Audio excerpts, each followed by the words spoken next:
Salut, ici Maxime Martin, humoriste et aussi la voix que tu entends présentement. Et moi, je suis Mélina Plourde, réalisatrice et co-animatrice du balado. Et vous écoutez présentement les voix de la réhabilitation. Ouais, ce qu'on appelle la deuxième chance. Est-ce que j'y crois? Mais moi, je pense que je suis un bon exemple parce qu'il y a des chances. J'en ai pas eu 2, je pense que j'en ai eu 58. Est-ce que tout le monde est récupérable? Pas sûr. Est-ce qu'il y a des crimes impardonnables? Entièrement d'accord. Mais quand tu regardes sous une loupe, il y en a qui méritent cette deuxième chance-là. Et surtout, il y en a qui la maximisent. C'est pas un jeu de mots que je viens de faire. Aujourd'hui, on te présente un petit épisode bonus avec Daniel de Chaltère Justice qui va parler de certains mythes qu'on entend évidemment sur la clientèle judiciarisée. Puis question de démystifier les choses, sais-tu quoi? Il va aussi raconter des belles histoires en fait de réinsertion sociale parce que ça, il y en a plein. Bonjour, je m'appelle Daniel Poulain-Galland, je suis le directeur de l'organisme Alter Justice qui est basé à Québec, mais nous, on a un rayonnement national, donc au Québec, et on aide les personnes à faire leur réhabilitation sociale dès le début du parcours judiciaire criminel. Moi, il y a un mythe en tant qu'intervenant en délinquance que j'entends souvent, mais pas dans mon milieu de travail nécessairement, mais dans ma vie personnelle. Il y a cette idée-là qu'on devrait envoyer toutes les criminels croupir dans un fond d'une cellule, dans un trou, et qu'on devrait les oublier là parce que de toute façon, ils le méritent. Pas de pitié, comme on dit. Moi, personnellement, ça m'irrisse un peu les poils ses bras parce que quand on dit pas de pitié pour les criminels, on oublie que selon les études, selon la science ils l'ont prouvé de nombreuses occasions, 90% de la population a commis au moins une infraction criminelle durant sa vie. Là, on ne parle pas que 90% du monde ont tué quelqu'un, là, on s'entend. Là. Sinon, il restait plus grand monde. Mais tu sais, de voler un biscuit chez sa tante dans la jarre à biscuits alors qu'elle a dit non, ben, c'est un vol. De fumer un petit pétard quand on est adolescent dans la cour arrière de l'école, c'est un crime aussi. D'avoir bu un verre de trop, me dire je vais tenter le diable, puis je me ferai pas pogner par la police parce que de toute façon, il n'y a personne dans ce coin-là. Ben, c'est aussi une infraction criminelle selon le code criminel. Fait que 90% des personnes ont commis des infractions criminelles. Est-ce qu'on leur dit tout le monde, va croupir en prison? Ben non, parce qu'il y a des situations qui peuvent survenir dans la vie d'une personne qui va l'amener, par exemple, à aller en prison. Puis elle a le droit quand même à avoir un respect minimal de ses droits fondamentaux. T'sais. Le fait de ne pas se faire insulter à tous les jours pour rien, de ne pas se faire tabasser, de ne pas subir de racisme, d'homophobie, de misogynie, etc. C'est des droits fondamentaux. Puis c'est sûr que si on dit à tout le temps à une personne, puis ça c'est ce qu'on appelle la théorie de l'étiquetage. Hein.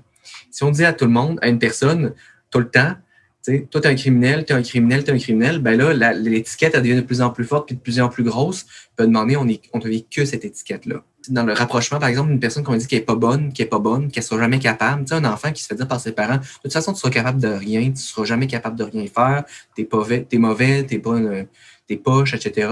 Ben, c'est sûr qu'à un moment donné, l'enfant va l'intégrer, cette notion-là, et ça va prendre des années avant d'être capable de déconstruire cette étiquette-là qu'elle s'est fait imposer, puis qu'à un moment donné, elle se dit, c'est vrai, si tout le monde le dit, ça doit être vrai à un moment donné. Puis on perd le potentiel de toutes ces personnes-là. Parce que c'est une personne judiciarisée, donc criminalisée, c'est pas des deux de pique, là, nécessairement, c'est pas des personnes stupides. Nous, chez Alter Justice, le monde qu'on rencontre, généralement, ils font preuve de beaucoup plus d'ingéniosité que vous puis moi dans la commission de leurs crimes. J'ai des exemples, j'ai des histoires où est-ce que les gens m'ont raconté comment ils commettaient leurs infractions criminelles. J'en revenais pas. Je tombais de ma chaise. J'étais comme, voyons, j'aurais jamais pensé à faire ça. Donc, de dire qu'elles méritent juste de rester dans le fond d'une cellule puis de croupir là parce qu'elles l'ont mérité, c'est un peu hypocrite parce que tout le monde a déjà commis des infractions criminelles puis d'aller dans une prison, c'est supposé être la sentence ultime. Il y a d'autres choses qu'on pourrait faire avant, notamment réparer les torts causés par la personne lors de son infraction criminelle. Donc, de rencontrer sa victime, puis qu'elle entende ce que la victime a vécu comme traumatisme, de repayer à la société par des travaux communautaires et de voir que son infraction a des impacts sur la société. Ça, selon moi, c'est des idées beaucoup plus constructives, de un, est beaucoup plus proactive de gérer la délinquance et la criminalité des gens que de dire tu te mets juste à l'écart, puis ben écoute, adviendra que pourra, puis si tu recommences, ben tu vas jamais faire un autre tour dans le trou.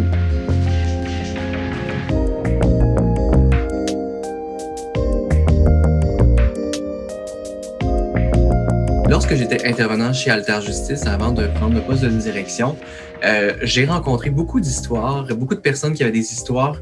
Généralement, c'est plus des histoires d'horreur que des histoires de succès que j'ai vues. Puis pas des histoires d'horreur parce que les gens ont fait de la grosse criminalité, mais bien des histoires d'horreur que ce que leurs antécédents judiciaires leur font vivre 10, 15, 20 ans plus tard. C'est vraiment plate, mais c'est la réalité, là. C'est comme ça que ça se passe, en fait. Donc, la plupart des personnes judiciarisées vivent des situations pour des infractions qui n'ont pas vraiment de grande importance, là. Il y a une histoire qui va toujours me marquer, c'est celle d'une mère monoparentale qui avait 3 enfants. Ça se passe au début 90, mais dans un moment où c'était comme les gens avaient moins d'argent, parce qu'on sortait de la crise économique des années 80 puis tout ça. Je me rappelle qu'au Québec, c'était un peu difficile aussi. Donc, la mère monoparentale, donc la dame, 3 enfants, elle est venue me voir parce que bon, ses enfants étaient rendus assez vieux. Elle voulait sortir de la pauvreté. Elle voulait faire sa demande de pardon, puis trouver du travail après plus de 15 ans comme bénéficiaire d'aide sociale parce que, dans le fond, son plus vieux était rendu à 15 ans, 14-15 ans, ouais. Puis son plus jeune avait comme 7-8 ans. Fait que les plus vieux étaient capables d'aider le plus jeune, puis tout ça. Donc, la dame cherchait un emploi, mais le trou de 15 ans dans un CV, ça aide pas. On s'entend, là. Quand il y avait des gens qui étaient comme « Ah, OK, ben c'est intéressant, tu as été de mère monoparentale, tu as des compétences, puis tout ça, on pourrait t'embaucher, faisait une vérification des antécédents. » Non, on ne la rappelait pas, on lui disait « Ben, je peux pas t'embaucher parce que tu as des antécédents judiciaires. » Madame était un peu tannée, là, elle était un petit peu à bout de ressources, elle ne savait pas trop quoi faire, puis tout ça. Fait qu'elle est venue à mon bureau pour que je l'aide, puis tout ça. Fait que là, moi, je fais la vérification de ses antécédents, puis je vois avec la madame, puis tout ça. Puis là, je me rends compte que la madame, elle n'a qu'une infraction criminelle. Ça faisait plus de 10 ans qu'elle avait cette infraction criminelle-là à son dossier. Elle avait été reconnue coupable parce que un hiver, où est-ce que ça allait vraiment pas bien, cet hiver-là, elle avait vraiment pas d'argent. Il fallait qu'elle achète des nouveaux vêtements d'hiver pour tous ses enfants, donc bottes et habits de neige. Vu qu'elle n'avait pas d'argent pour acheter ça puis les payer, elle a volé dans un magasin à grande surface 1 ou 2 paires de bottes. Mais mettons, on va dire 2 paires de bottes là, pour ses enfants qui étaient très jeunes. Là. Je pense que son plus jeune n'était pas encore né. Fait qu'il y avait les deux qui avaient comme 3 puis 5 ans à peu près. Elle s'est fait pogner. Fait qu'elle a été reconnue coupable de vol de moins de 2000 $. Dans les faits, ça faisait à peu près 30 $, là, les deux paires de bottes. À cause de cette infraction criminelle-là, la dame ne pouvait pas travailler dans les commerces, dans les grandes surfaces qu'elle visait parce qu'elle n'avait pas nécessairement d'études non plus, elle n'avait pas de diplôme, je pense qu'elle n'avait pas fini son secondaire 5 non plus. Fait qu'elle ne pouvait pas aller dans des emplois spécialisés. Fait que travailler dans le commerce de détail, quand on a été reconnu coupable de vol à l'étalage, ça regarde très, très mal. La dame, par contre, était chanceuse, elle a eu de l'aide de ses parents qui lui ont payé sa demande de pardon parce que la demande de pardon, on s'entend que c'est quand même aux alentours de 850 $. Quand on est bénéficiaire d'aide sociale, 850 $, on s'entend que c'est quasiment tout le montant du mois. C'est-à-dire qu'on ne se loge pas, on ne se nourrit pas, puis on ne paye pas non plus le linge de ses enfants ni les lunchs. T'sais. Fait qu'une chance qu'elle a eu de l'aide de ses parents qui n'étaient pas très, très fortunés, mais qui ont été capables de lui prêter de l'argent. Puis, elle a pu faire sa demande de pardon. Elle l'a obtenue parce que ça faisait plus de 10 ans qu'elle avait été reconnue coupable, puis elle avait fini de payer son amende, puis tout ça, parce qu'on lui avait quand même imposé une amende de, je pense que c'était 450 $ pour des bottes à 30 $ à peu près. Donc, tu sais, on sentait que c'était quand même... L'impact était quand même assez fort.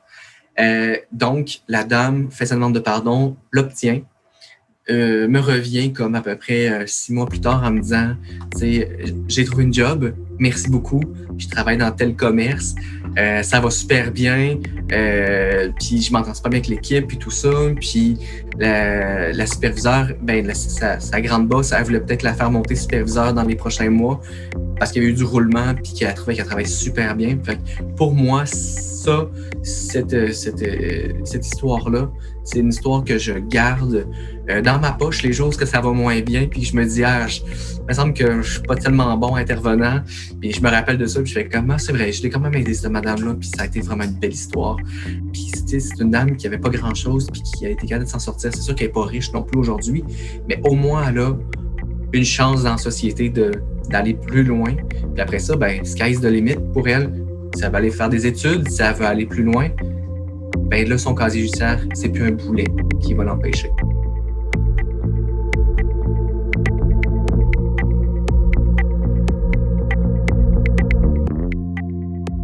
Merci à Daniel Poulain-Galland qui a donné de son temps si généreusement pour partager sur le balado de l'ASRSQ. On a vraiment pu sentir sa passion pour le domaine et son désir d'aider les personnes les plus vulnérables. Merci pour ces bons partages. Fait qu'on vient de boucler la boucle avec Alter Justice, mais là, reste à l'affût, OK? Puis active tes notifications, parce que dès les prochains épisodes, on entre dans un autre thème. On va parler des maisons de transition. On va savoir ce que ça mange en hiver, cette affaire-là, grâce à la participation de différentes intervenantes qui travaillent dans le milieu. Puis on va même avoir la chance d'entendre parler un ex-détenu. Fait qu'on se retrouve bientôt dans un prochain épisode.